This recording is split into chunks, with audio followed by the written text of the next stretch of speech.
बिस्मिल्लाहिर्रहमानिर्रहीम। व्यूअर्स, अपनी पिछली दो वीडियोस में हमने देखा कि लूप्स किस तरह से काम करती हैं और लूप्स में हमने देखा कि बूलियन फंक्शन हम इंसर्ट करते हैं और उसकी बेस पर कोई काम कॉन्टिन्यूस बेसिस पे होता रहता है। व्यूअर्स, तीसरी किस्म की जो लूप है वो है for each loop. For each loop में बाकी लूप्स से डिफरेंस ये है कि फॉर ईच लूप अरे के लिए काम करती है। हम अरे पर इस्तेमाल करते हैं फॉर ईच लूप को, जबकि पहली जो हमने अरेज अपनी लूप्स देखी हैं वो हमारी लूप्स अरेज पर काम नहीं करती। इट मीन्स के फॉर ईच लूप बेसिकली अरे फंक्शन के लिए इस्तेमाल होती है। फॉर ईच लूप करती क्या है? फॉर ईच लूप आपके किसी भी अरे में मौजूद जितने भी एलिमेंट्स हैं उनको टेम्परेली एक वेरिएबल जो है अलॉट करती है और फिर उसे हम अगर डिस्प्ले करना चाहें तो डिस्प्ले कर सकते हैं, या हम अगर कोई अमेंडमेंट करना चाहें, उसमें कोई चेंजेस करना चाहें तो हम चेंजेस भी कर सकते हैं। आइए देखते हैं कि फॉर ईच लूप किस तरह से काम करती है। इस वक्त व्यूअर्स आप स्क्रीन पर देख रहे हैं कि मैंने एक नया पेज जो है क्रिएट किया है और मैं इस पेज को सेव कर देता हूँ फॉर ईच .php के नाम से, और डेफिनेटली मुझे इसका जो फाइल टाइप सेलेक्ट करना है वो PHP फाइल टाइप सेलेक्ट करना है। लीजिए व्यूअर्स, हमारी फाइल सेव हो चुकी है। अब सबसे पहले मैं एक नया वर्क एरिया जनरेट करता हूँ PHP का, जहाँ पे मैं PHP कोडिंग करूँगा और उसके बाद मैं यहाँ पर सबसे पहले व्यूअर्स एक लूप अपनी जो है अरे क्रिएट करूँगा। तो व्यूअर्स, मैंने एक अरे जो है वो कॉपी की हुई है, उसे मैं पेस्ट कर देता हूँ यहाँ पे। इसमें एडिशनल कुछ हमारे पास कोड्स आ रहे हैं। मैंने एजेस के नाम से एक जो है वो अरे क्रिएट की है व्यूअर्स, जिसपे मैंने डिफरेंट जो है वो एजेस जो है इंसर्ट किए। मेरे पास 6 एलिमेंट्स जो है मौजूद हैं इस अरे के अंदर, 4, 8, 12, 14, 34 और 56। व्यूअर्स, ये मैंने एक अरे जनरेट कर दी। अब अगर मैं फॉर ईच लूप को इस्तेमाल करूंगा तो मैं इस अरे में मौजूद जितने भी एलिमेंट्स हैं हर एक एलिमेंट को इंडिविजुअली जो है वो कोई भी काम कर सकता हूँ। मसलन एको करवा सकता हूँ हर एक लूप को, हर एक एलिमेंट को जो कि हमारे पास इस अरे में मौजूद है। बेसिकली होगा क्या, जब हम फॉर ईच को इस्तेमाल करते हैं, फॉर ईच लूप जो है इस अरे में मौजूद जितने भी एलिमेंट हैं हर एक एलिमेंट को टेम्परेरीली आर्जी तौर पे एक वेरिएबल एलोकेट करती है और फिर उसे हम जो भी काम करना चाहें, मसलन हम एको करवाना चाहते हैं तो उसे एको करवा देते हैं। मैंने व्यूअर्स इस वक्त कुछ कोड कॉपी किया हुआ ताकि हमारी वीडियो की लेंथ ज़्यादा ना हो सके। ये मैंने कोड इंसर्ट कर दिया। ये बेसिकली हमारा तरीका है फॉर ईच लूप को इस्तेमाल करने का। फॉर ईच का हम जो है वो कमांड इस्तेमाल करते हैं और उसके बाद फॉर ईच की कमांड के बाद बेसिकली एजेस जो है वो हमारी अरे है। हम ये कह रहे हैं जब ब्रैकेट के अंदर, छोटी ब्रैकेट के अंदर एजेस एज एज, इसका मतलब है बेसिकली कि एजेस नाम की जो अरे है उसमें जितने भी एलिमेंट्स मौजूद हैं उनमें से हर एलिमेंट को एज नाम का एक वेरिएबल एलोकेट करो। उसके बाद हमने एको करवा दिया एज को, साथ में कॉन्कैटिनेट कर रहा हूँ स्पेस और कॉमा को। बेसिकली मैं चाहता हूँ कि इनमें से हर एक एलिमेंट जो है वो एको हो जाए। मैंने देखिए अरे के लिए इस फॉर ईच लूप को यूज किया है। ये लूप इस अरे में मौजूद हर एक एलिमेंट को डिस्प्ले करवा देगी। हालांकि एज नाम का वेरिएबल हमने कहीं भी डिक्लेयर नहीं किया, हमने तो एजेस नाम का एक वेरिएबल डिक्लेयर किया और इस एजेस नाम के वेरिएबल में हमने एक अरे इंसर्ट किया। एज बेसिकली वो टेम्परेरी वेरिएबल है जो कि automatically for each loop generate करेगी और हमारे हर एक एलिमेंट के साथ इसे एसोसिएट कर देगी। और जब हम कहते हैं एको एज, तो बेसिकली फॉर ईच लूप क्या करेगी, हमारे अरे में मौजूद पहले एलिमेंट के साथ एज का वेरिएबल एसोसिएट करेगी, जोड़ेगी और फिर उसे एको कर देगी। फिर दूसरे एलिमेंट पर जंप कर जाएगी, उसके साथ एज का वेरिएबल जोड़ेगी और उसे जो है डिस्प्ले कर देगी। तो व्यूअर्स, इसको हम सेव करते हैं और सेव करके मैं इसे अपने ब्राउजर में लोड करता हूँ।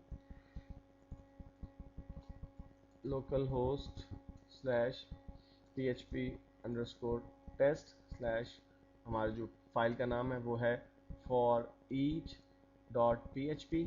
तो मैं इसे लोड करता हूँ व्यूअर्स। देखिए व्यूअर्स, जब मैंने इसे एंटर प्रेस किया तो 4, 8, 12, 14, 34, 56 हमारे अरे में मौजूद जितने भी एलिमेंट्स थे, जितनी भी चीज़ें मौजूद थी अरे में, वो सब की सब डिस्प्ले हो गई। उसकी वजह क्या है? उसकी वजह यही है कि फॉर ईच लूप ने इसी तरह काम करना था। अरे में मौजूद हर एक एलिमेंट को उसने टेम्परेली एक वेरिएबल में कन्वर्ट कर दिया और उस वेरिएबल का नाम उसने एज रखा और फिर उस एज नामी वेरिएबल को बार बार उसने एको करवाया। इसी वजह से हमारे पास तमाम जो एजेस के नाम की जो अरे थी उसमें जितने भी एलिमेंट्स थे वो आपके पास डिस्प्ले हो गए। तो व्यूअर्स, इस तरह से आप अपने एक अरे में मौजूद जितने भी एलिमेंट्स हैं उन्हें इस्तेमाल कर सकते हैं फॉर ईच लूप की मदद से।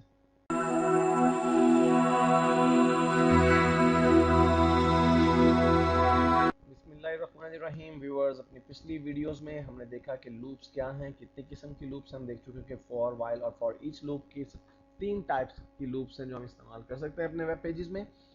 व्यूअर्स, लूप्स पे चंद एक फंक्शन मजीद हैं जो हम इंप्लीमेंट कर सकते हैं। उनमें से कुछ फंक्शन मैं चाहता हूँ कि आपके साथ शेयर करूँ। उसमें से पहला फंक्शन है कंटिन्यू का फंक्शन। कंटिन्यू फंक्शन किस लिए यूज़ होता है? अगर आप एक लूप को यूज़ कर रहे हैं, फॉर लूप है फॉर एग्जांपल, और आप चाहते हैं कि उस लूप में से किसी एक खास सेगमेंट को आप स्किप करना चाहते हैं कि उस सेगमेंट पे हम काम ना करें या वो डिस्प्ले ना हो, हमारे पास कोई खास हिस्सा किसी लूप का, तो व्यूअर्स वो हम कंटिन्यू की मदद से कर सकते हैं, कंटिन्यू फंक्शन की मदद से।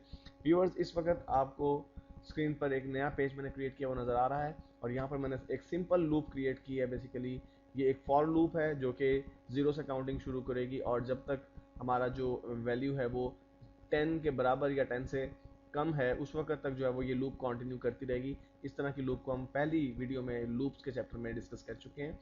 व्यूअर्स, मिसाल के तौर पर हम चाहते हैं कि ये लूप एको हो, लेकिन हम चाहते हैं कि 5 की वैल्यू जब आए तो उस वक्त ये लूप जो है वो स्किप कर जाए 5 की वैल्यू को। तो उसके लिए व्यूअर्स हम कंटिन्यू का फंक्शन इस्तेमाल करेंगे, और हमें वो कंटिन्यू का फंक्शन इंसर्ट करना होगा एको की कमांड से पहले। तो सिंपल सी व्यूअर्स एक छोटी सी कमांड है, हम इफ की मदद से यहाँ पर इंसर्ट करेंगे कंटिन्यू के फंक्शन को। If count is equal to, यहाँ पे हमें 2 मरतबा इक्वल टू का साइन इंसर्ट करना पड़ेगा, जैसे कि हम डिस्कस कर चुके हैं पहले भी कि अगर हमने एग्जैक्टली मैच करना हो किसी एक वैल्यू को दूसरी वैल्यू से तो हमें 2 टाइम्स जो है वो इज इक्वल टू का साइन इंसर्ट करना पड़ता है। अगर हम एक मरतबा इज इक्वल टू का साइन इंसर्ट करेंगे तो हमारा जो काउंट नामी वेरिएबल है उसकी वैल्यू जो है वो उसी वैल्यू के बराबर हो जाएगी जो हम यहाँ पर इंसर्ट करेंगे। तो हमें चूंकि हम ये कहना चाहते हैं कि अगर हमारा काउंट नामी वेरिएबल 5 के बराबर हो जाए, इज इक्वल टू 5 हो जाए, तो फिर क्या करना चाहिए? यहाँ पर हमें करना ये है कि हम यहाँ पर कंटिन्यू का जो है वो कमांड इंसर्ट कर देंगे। हमें कंटिन्यू करना है।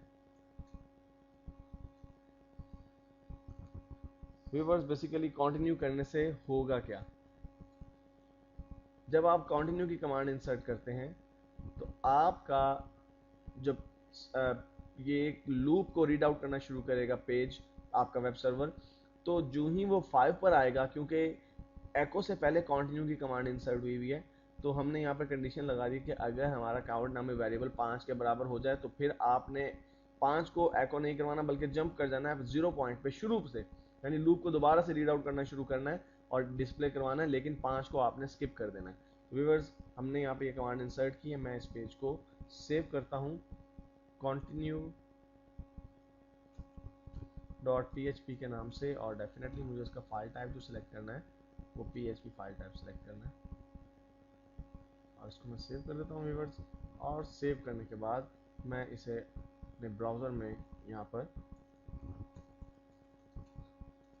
डिस्प्ले करने के लिए php_test, ये हमारा वो फोल्डर है जहाँ पे हमारे तमाम पेजेस सेव हैं, और यहाँ पर continue.php नामी फाइल को मैं डिस्प्ले करवाना चाहता हूँ।